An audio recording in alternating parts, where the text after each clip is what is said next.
আইপ্যাকের অন্যতম ডিরেক্টরকে গ্রেফতার করার পর তার 10 দিনের ইডি হেফাজত হয়েছে। কয়লা পাচার মামলায় দিল্লি থেকে গ্রেফতার করা হয় আইপ্যাকের ডিরেক্টর বিনেশ চান্ডেলকে। 2রা এপ্রিল তার দিল্লির বাড়িতে তল্লাশি হয়।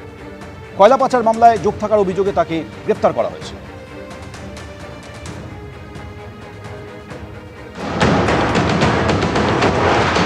We demand the immediate and unconditional release of Vinesh Chandel.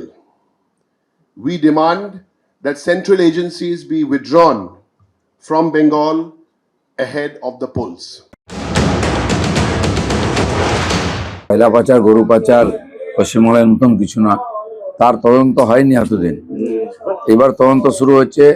আর এই অবৈধ টাকা, রাজনীতি থেকে আরম্ভ করে ব্যবসা সব জায়গায় লাগছে, ফলে সমাজের মধ্যে একটা অব্যবস্থা তৈরি হয়েছে।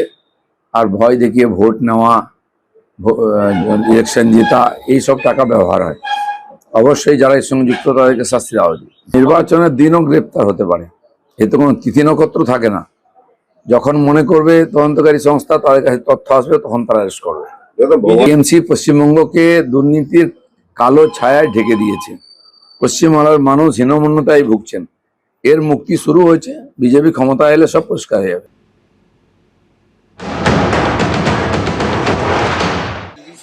ये आईपैक सारे बंगाल में ममता बनर्जी की दिया हुआ लूट की पैसा से चुनाव कराते हैं और चुनाव के समय हर किस्म की मतलब चाहे हर नीच तक जाना जरूरी है।